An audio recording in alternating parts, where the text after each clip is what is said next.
But what you were saying about they're in the limelight, it kind of comes with the territory. Yeah. So I have a question for you. Go on. So do celebrities have a responsibility to be role models in today's society?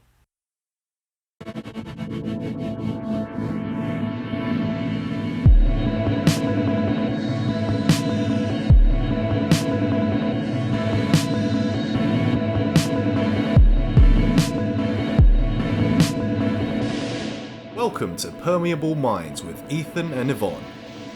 Every episode, we'll be bringing you a new topic to share and discuss. Remember, there are no wrong answers, and all we ask is for you to keep an open mind. We can't wait for you to take part and join in the conversation.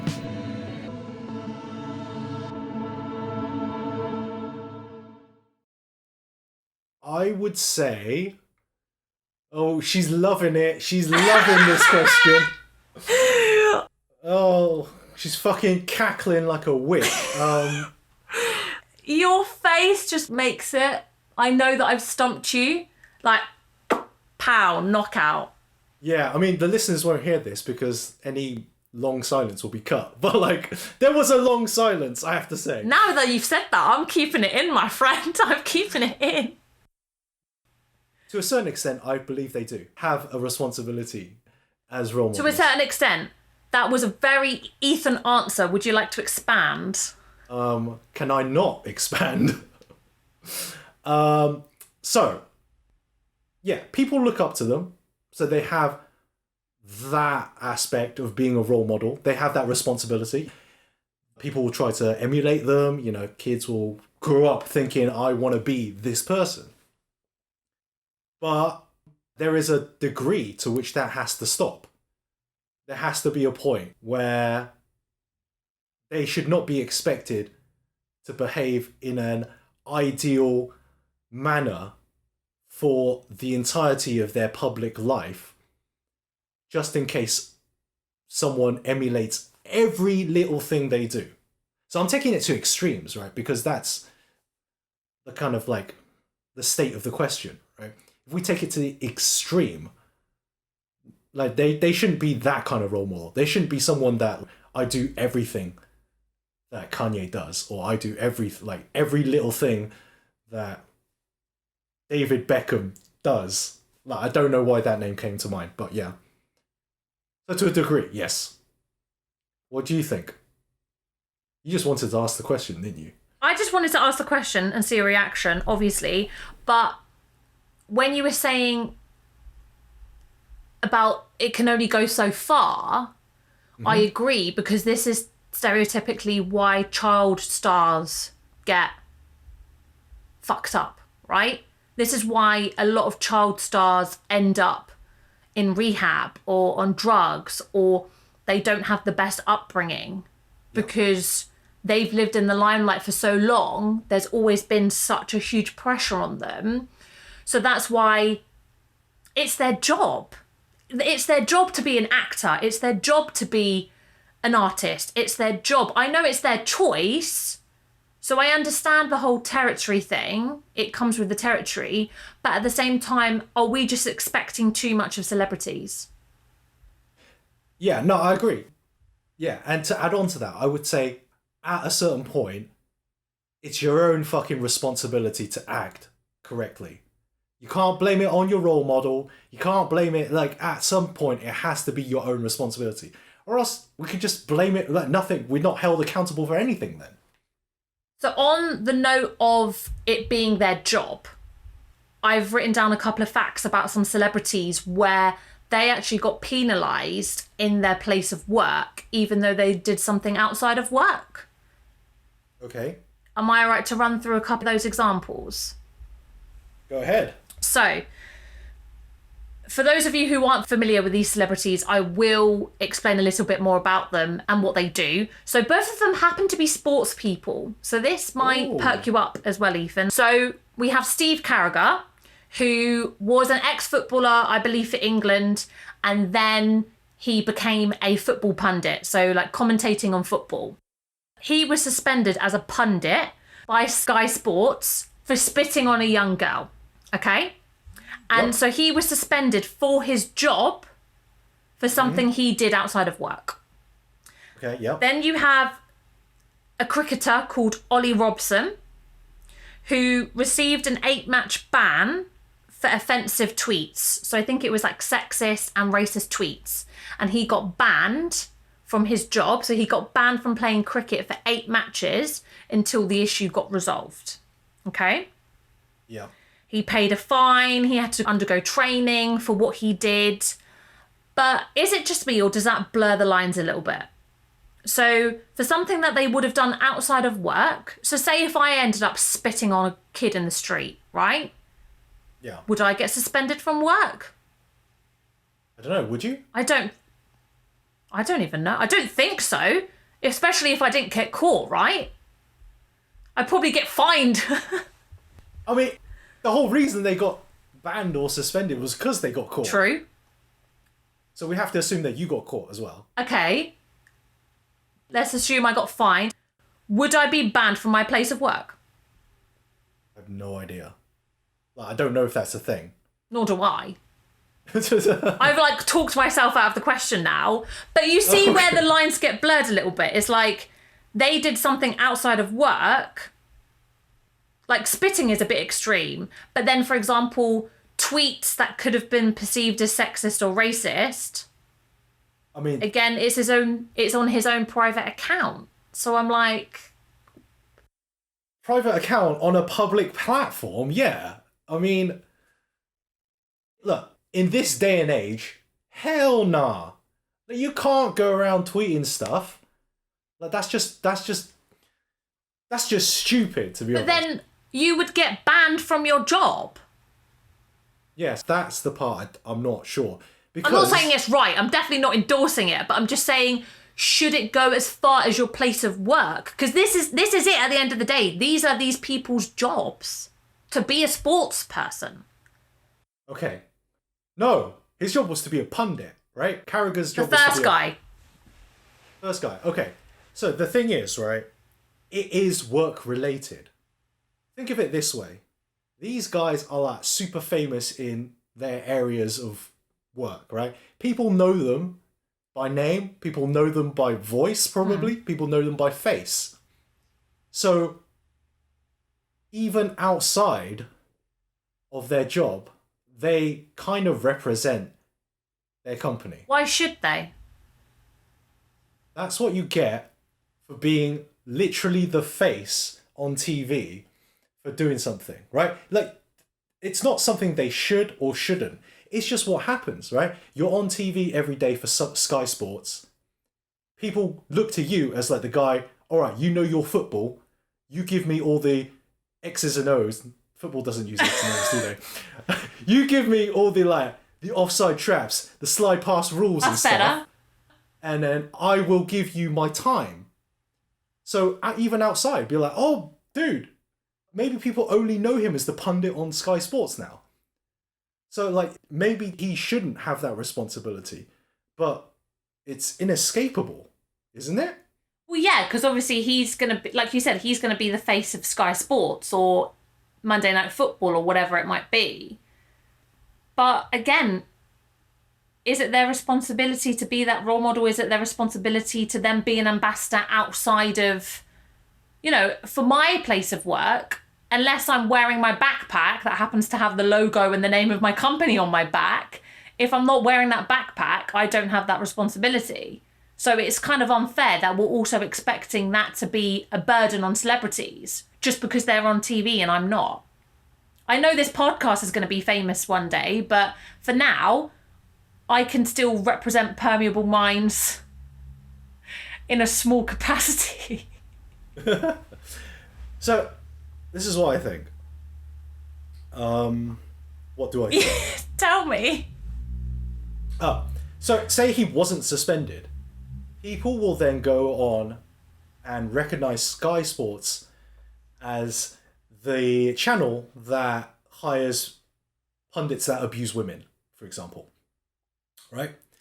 Let's take it to a personal level. If you spat on a girl, right, and you got caught, but your company didn't do anything, if that girl's parents came to your company to be a client and then saw you there, that would affect the company, right? They would be like, hold on, this company hires you. I'm taking my services elsewhere. That's my point, I guess. I don't know what the conclusion is, but like, I can easily see why they would take that decision. Yeah, I get your point. I don't want to be known as someone who is a spitter for me or my company.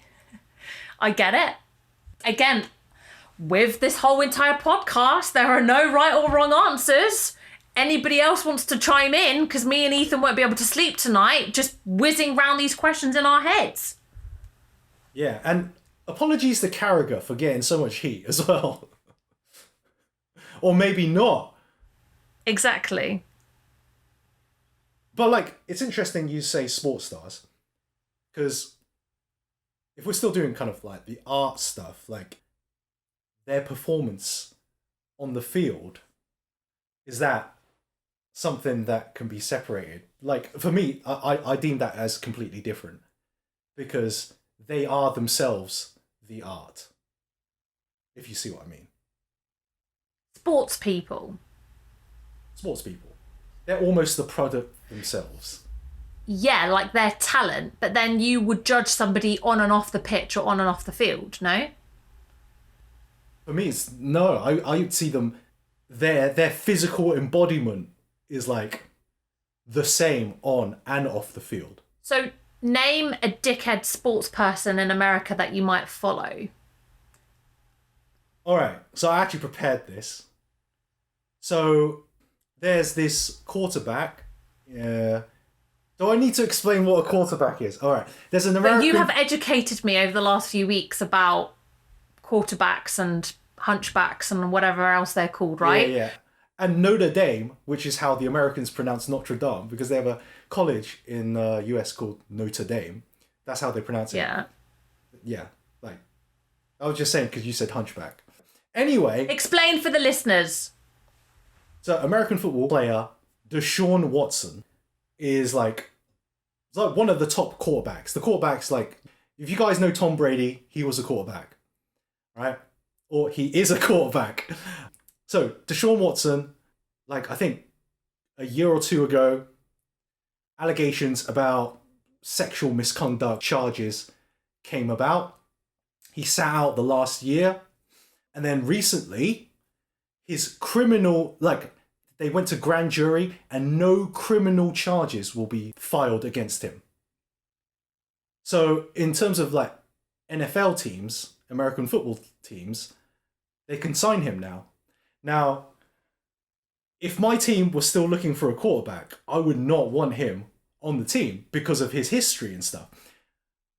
Because like that, like, I see him as the product, right? So regardless of whether he was the best player in the world, you still wouldn't want him on your team because of his sexual charges or allegations? I would feel weird about it. I can't separate it. That's the thing. Like, I wouldn't be able to separate that. Because sport, for me, I feel like the people are the product. Which is different to like the music industry and the film industry, because they are producing a product, which is a song or a film or a TV show, whereas you're saying they're all in one.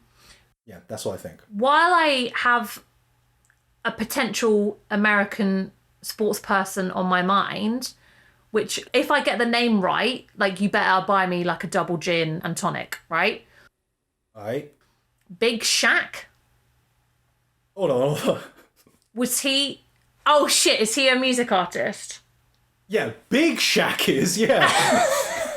Fucking hell. If you're just talking about normal Shaq, you were halfway just normal there. Shaq. Just normal. Big Shaq. Wow.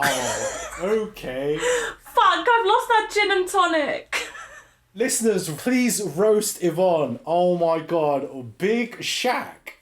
Wait, are we talking about normal Shaq? Yeah, I mean, like, people just call him Shaq. No, we're calling him Normal Shaq, right? Normal Shaq. Did he or did he not? I need to compose myself. Did he or did he not go on to Hot Ones? He did. And Before he went on to Hot Ones, did you like him as a player? He was never like a favourite player, but yeah, I was like, yeah, he's pretty cool. He's talented.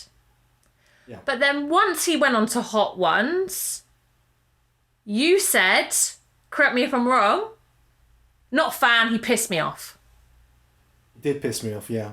That's true. So, did you still then consider him as a talented basketball player afterwards? I mean, yeah, I still considered him as a talented basketball player. But yeah, I was just less of a fan of him personally. Also, he's retired for like a long time now. So him actually playing is like irrelevant. I'm watching backdated episodes, okay? He was retired when he went on Hot Ones, I will tell you that. Okay, fine. I haven't seen the episode, but that's fine. But you've just demonstrated you can separate the two. The talent from the person. Oh, that's different. Is it? Have I just underpinned your whole argument? Yes. Tell me. No. My argument is solid still. The talent and the person can be separated. I agree, 100%. But the product cannot be separated from the talent and person. I don't understand. So, a football player can be really good. He can be really talented. He can be a terrible person. I can respect that talent. I can be like, yeah, he's the best in the world. But I don't want him on my team because I don't like the product, the entirety of the thing.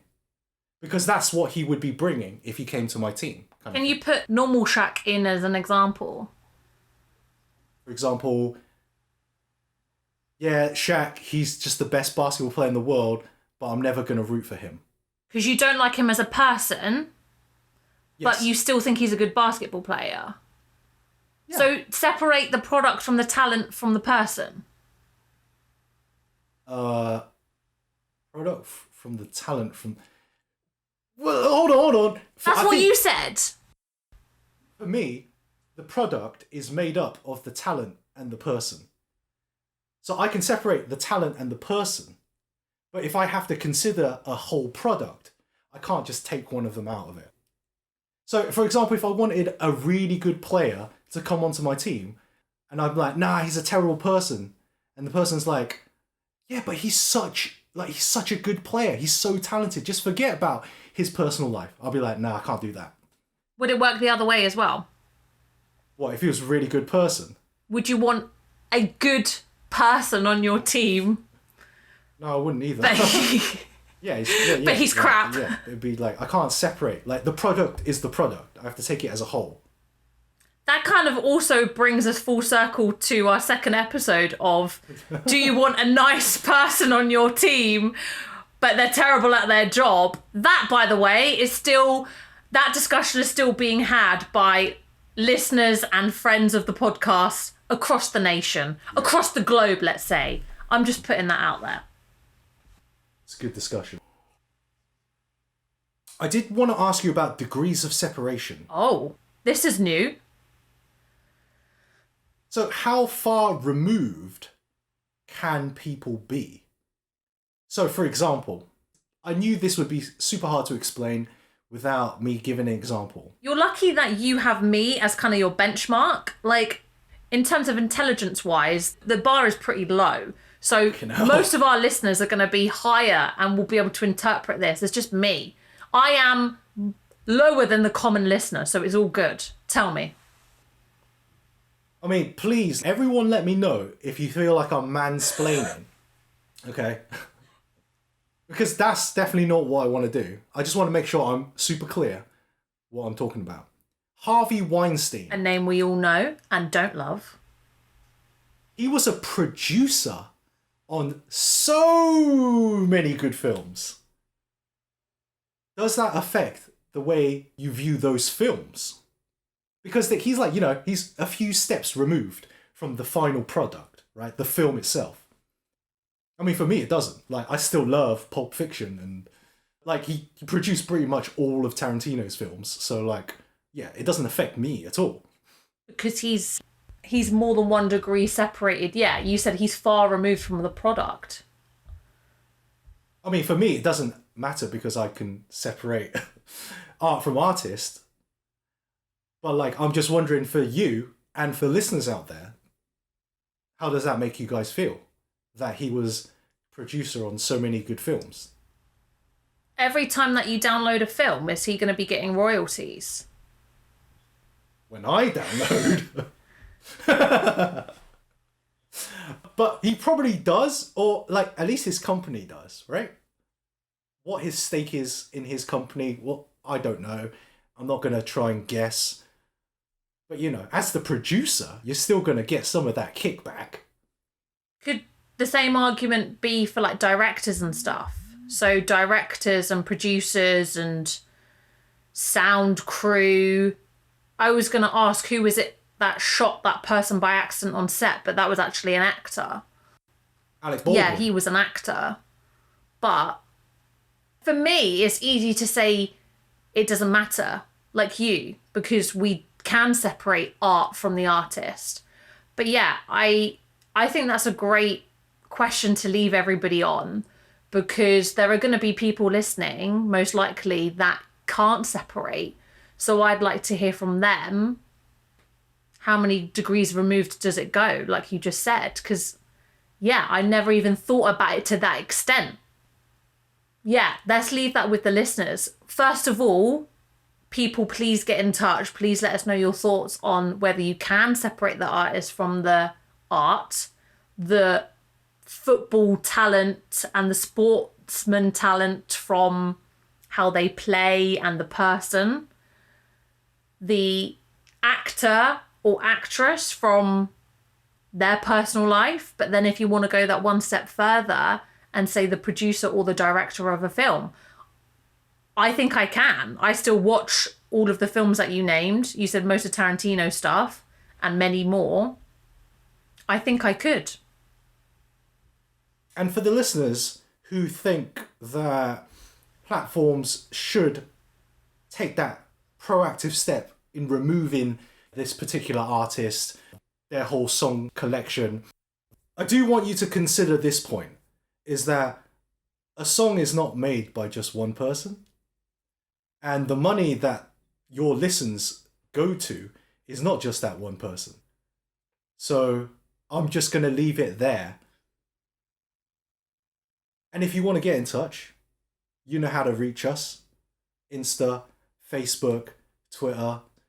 And we don't ask often, but we would love it if you just shared Permeable Minds around. Let your friends know, let your families know. Let that one guy who is just a stubborn bastard and never changes his mind, let him know. And hopefully we can help you out with that problem. Thank you so much, guys, for listening as always. And we can't wait to share next week's topic with you. See you guys soon.